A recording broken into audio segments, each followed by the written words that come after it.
Assalamualaikum warahmatullahi wabarakatuh. Selamat pagi. Hari ini saya akan mewawancarai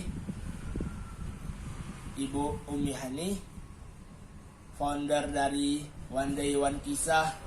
Saya Imam Abdul Syahid, kelas 12 IPS Asrama dari Sekolah SMA ITI Izzuddin Palembang. Baiklah Ibu Umi, pertama-tama apa pendapat Ibu tentang pandemi COVID-19 saat ini? Ya, Assalamualaikum warahmatullahi wabarakatuh. Terima kasih kepada Imam yang memberikan kesempatan. Baik anak-anak semua, salam kenal, saya Ibu Umi, founder One Day One Kisah. Insya Allah sama-sama kita membahas tentang pandemi COVID. Apa ya pendapat Ibu tentang COVID? Pandemi COVID adalah sebuah peristiwa besar yang sebenarnya sudah diberitahukan oleh Rasulullah 1440 tahun yang silam. Pada waktu itu Rasulullah bersabda yang artinya di penghujung akhir zaman manusia akan diuji Allah dengan serangkaian wabah.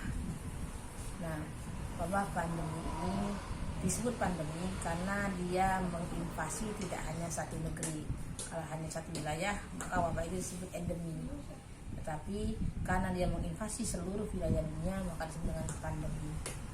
Pandemi COVID ini adalah pandemi terbesar yang terjadi sekarang, melebihi dari pandemi sebelumnya, yaitu SARS atau MERS, yang hanya kategori tingkat penularannya lebih rendah.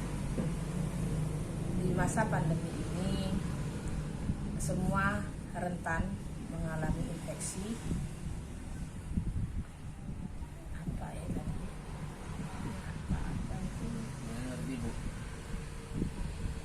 Ini jawabannya orang bilang.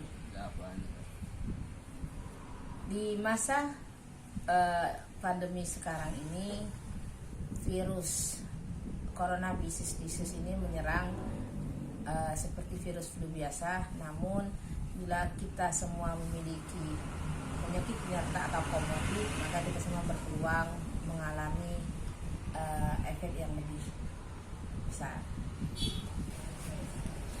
Baiklah Ibu Umi, kita lanjutkan.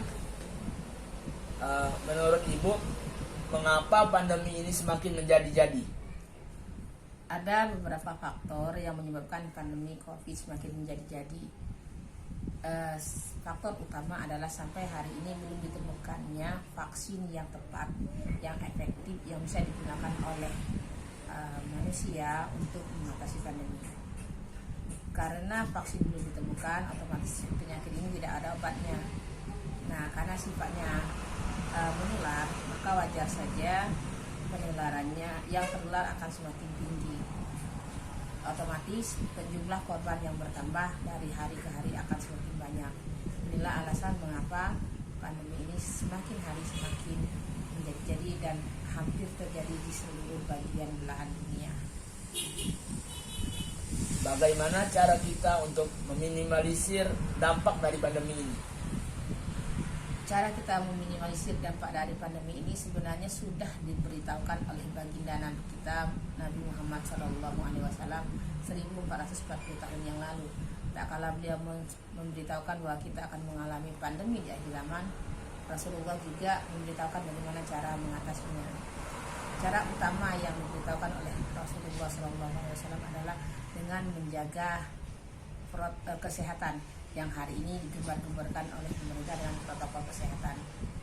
Rasulullah meminta kita menjaga dengan cara menjaga wudhu. Wudhu menjadi kunci utama dalam menjaga pandemi, karena dengan wudhu kita diminta membersihkan seluruh bagian-bagian tubuh yang rentan berinteraksi dengan lingkungan luar yang bisa saja sudah terpapar oleh virus COVID-19.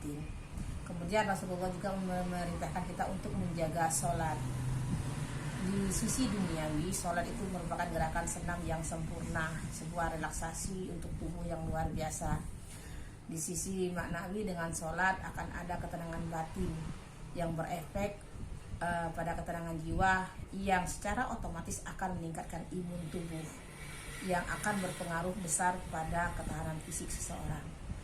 Jadi kalau ditanya apa obatnya, itulah seperti yang dikatakan oleh Rasulullah, kembali ke sunnah Rasulullah. Menurut Ibu, siapa yang harus bertanggung jawab atas semua pandemi ini? Kalau dibilang bertanggung jawab, mungkin sebagian orang seperti yang diberitakan media massa akan saling tuding. Bisa jadi Cina sebagai negara pertama yang memberitakan wabah ini otomatis akan menjadi tersangka. Tetapi tentu saja Cina sendiri akan menolak itu dan akan menyerang balik. Hal ini pernah diberitakan oleh Trump sebelumnya, namun tak kalah Trump menuding Cina, maka Cina pun menuding balik ketika terjadi virus SARS, virus H1N1 dulu, di mana justru Amerika yang jadi dalangnya. Maka hari ini kalau ditanya siapa dalangnya, akan lebih baik kita fokus kepada bagaimana cara mengatasinya. Seperti itu. Jadi kita sama-sama berjuang tentang bagaimana mengatasi pandemi ini. Seperti itu.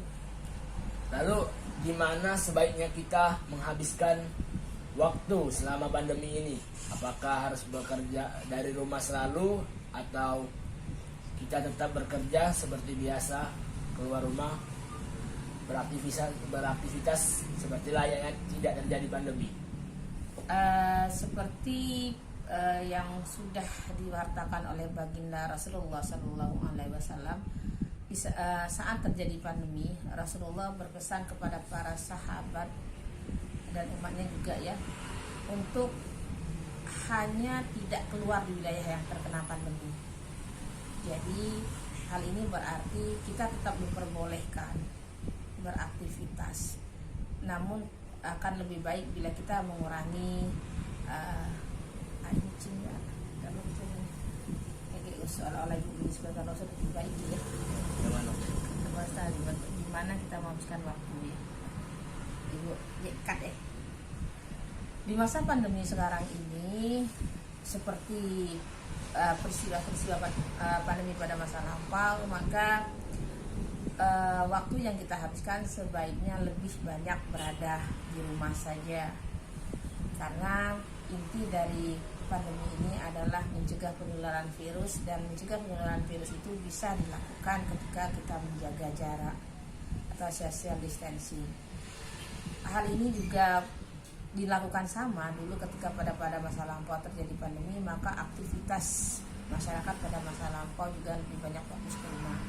Namun bukan berarti kita tetap harus diam di rumah. Apabila memang kondisi kita mewajibkan untuk keluar dengan alasan syar'i, misalnya untuk melakukan pekerjaan atau berdakwah, itu tetap diperbolehkan.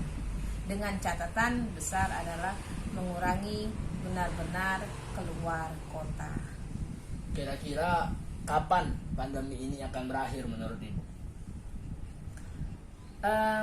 Dari setiap pengalaman pandemi yang terjadi hampir 100 tahun di setiap penjuru negeri di masa-masa yang lampau, pandemi itu akan mengalami penurunan itu biasanya di tahun ketiga. Tahun pertama itu baru mulai, tahun kedua itu puncak, dan tahun ketiga dia sudah mulai melandai.